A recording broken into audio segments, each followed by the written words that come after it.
এই দুটো ইম্পর্টেন্ট পরীক্ষা মিসেলেনিয়াস এবং ক্লার্কশিপ তাদের রেজাল্ট পিএসসির পুরনো অ্যাডভার্টাইজমেন্ট অনুযায়ী নতুন করে যে অ্যাডভার্টাইজমেন্ট বেরোনোর কথা হয়েছিল অর্থাৎ 24 সালের যে অ্যাডভার্টাইজমেন্টগুলো বেরিয়েছিল তার কি স্ট্যাটাস রয়েছে এবং নিউ মানে যে ভ্যাকেন্সি সেগুলো আপডেট হয়ে যাওয়ার পর পরবর্তী ক্ষেত্রে 3 জুনের পরে যে নতুন করে ভ্যাকেন্সি বা অ্যাডভার্টাইজমেন্ট আসার কথা হচ্ছিল সেই বিষয় এবং ওবিসির যে ব্যাপারটা যেটা 10% থেকে এবং 7% এই দুটো বাদ দিয়ে টোটাল 7% হয়েছে এবং সেক্ষেত্রে সেই 10 সাল পর্যন্ত যারা ওবিসি ছিলেন তাদেরকে মান্যতা দেওয়া হয়েছে সেই বিষয়ের উপর নির্ভর করে বর্তমানে যে স্ট্যান্ড এগুলো কবে আসছে কী বিষয় সেটা আমরা দেখে নেব। এই বিষয়ে যিনি তথ্য দিয়ে থাকেন সে মাননীয় নীলাদ্রি স্যার উনি জানিয়ে দিয়েছেন যে আমি যতদূর জানি লিগাল রিমেম্বারেন্স যেটা ওবিসির ব্যাপারে এখনও কোনো মতামত দেয়নি, এমন হওয়ারই যথেষ্ট সম্ভাবনা আছে যে তারাও হয়তো সুপ্রিম কোর্টের মতামতের জন্য অপেক্ষা করছে।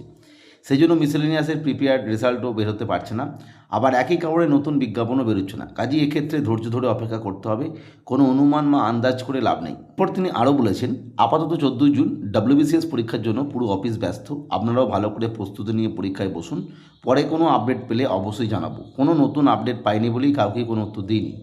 আর দয়া করে কোনো রাজনীতির গন্ধধর্মী পোস্ট আমার এই ব্যক্তিগত চ্যানেলে করবেন না। আমার এই চ্যানেলটা আমি তৈরি করেছিলাম আমার নিজের গান প্রকাশ করার জন্য।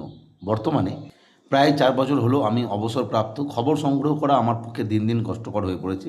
তবু আপনাদের উৎকণ্ঠা অনুভব করে এবং সেটা কিছুটা লাঘব করার জন্য নিজেকে সামান্য ক্লেশটুকু দিই। আপনারাও মার্জিত ও সংযত থাকবেন প্রশ্ন করার সময়, এইটুকুই সৌজন্য আশা করি। অর্থাৎ তিনি প্রশ্ন করার বিষয়ে কিছু বলেছেন আর কি, যেক্ষেত্রে হয়তো অনেক কিছু লেখেন। তার থেকে ইম্পর্টেন্ট বিষয় তিনি এটাও জানিয়ে দিয়েছেন যে লিগাল ডেভেলপমেন্টস হয়তো পাওয়া যায়নি দেখতে পেলে, ফলে এই জন্যই দেরি হচ্ছে, ফলে আরও কিছুদিন অপেক্ষা করতেই হবে।